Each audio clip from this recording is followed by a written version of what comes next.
Alrighty, time for yet another gear review. Sorry that it's been a while. I've kind of been busy with a couple projects I've been working on here at the house.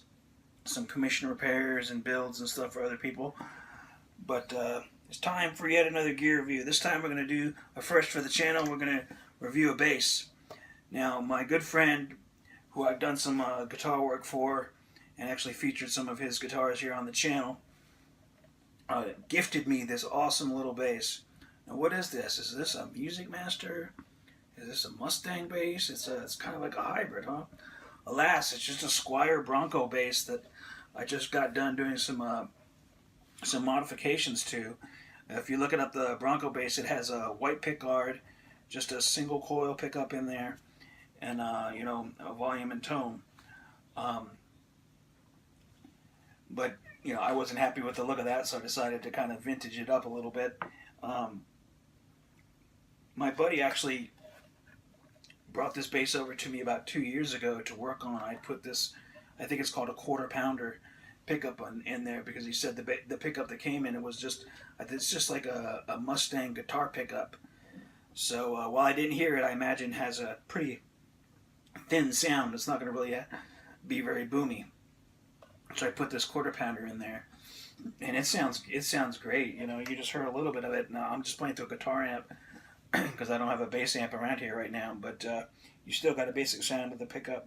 Now this is a Bronco bass, so that means it's a short scale bass. So it's very comfortable for a guitar player to play.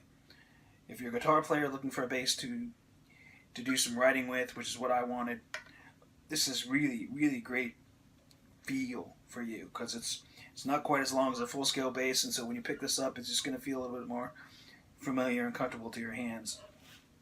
Now these basses can be picked up for $150 brand new, and that's a steal. I think it's a really great platform for modifications, and like just to have a second bass, or if you're just beginning, it's a really great way to start. It's a really comfortable feeling bass. Now I'm really just blown away by the quality of this.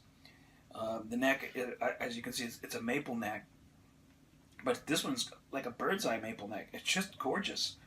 I mean, the camera won't see it, but the neck is really good. The frets are really, really beautifully done. I mean, there's no sharp fret on the whole fingerboard. It's got a nice meaty feel. It's not too big, not too small, but it's meaty in your hands, so it feels comfortable for me. You know, it's not even as small as I would think as like a student bass, which is, I guess, what you would call this kind of bass at that level. Is it's got a chunky, good feeling bass neck. Now, what I've done to it, aside from changing out the pickup, like I said 2 years ago, is I took that white pickguard off, which my buddy had all cut up, and it just looked disastrous. I don't even want to show you it. But I got this Music Master, you know, the old 60s Music Master style bass pickguard on there, and I put a control plate for a Mustang bass on here to kind of give it kind of like a hybrid. It kind of makes it look a little bit like a P bass, like a jazz bass. It's just really cool. I just wanted a really more vintagey kind of look. And that's it. It's a beautiful little bass guitar. I'll probably do some more modifications just as I do. I'm probably going to swap out the pots because they're not the greatest sounding. They're good. They do their job, but I think some better pots will be make it sound better. I'm going to probably swap out the bridge at some point and put something in there that I can individually intonate each string. Right now, there's two saddles that have two strings on each saddle.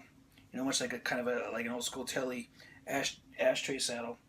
So you're limited with the amount of intonation ability you can do here. Like right now, my low E is a hair sharp, but my A is spot on. So if I bring that saddle back, then I risk knocking the A off. And like I said, it's a hair.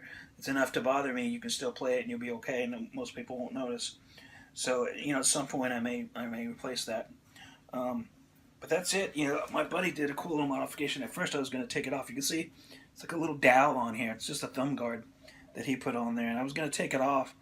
But as I've been playing it, I've been it feels really comfortable. So I'm probably just gonna paint that black, or I may put the normal plastic one up here, rest my thumb. When I play bass, I kind of keep my hand right there. But this is cool too because it kind of gives you a different sound. I'll show you kind of what different thing it does. And if I hold the plate up here,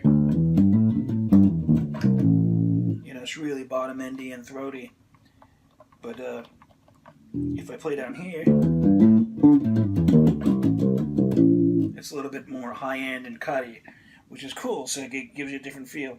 Now, my buddy, obviously, he plays down here all the time, but so I'm gonna keep that. Probably just paint it black. It's pretty cool. So there you go, Squier Bronco bass.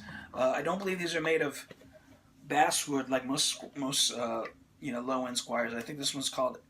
Correct me if I'm wrong here. It's called like Agatha or something. I forget the name of the wood, but it's a different wood. It's really light. Just a really comfortable feeling bass to play. Like I said, if you want a good bass to mod, or you're just starting out, or your guitar player just wants a bass for writing, or just to have a little project, Squier Bronco bass. I can't recommend it enough. Thanks for watching the channel. Please hit subscribe, and if you have a moment, please check out some of my other videos. Thanks for watching. Take it easy, people.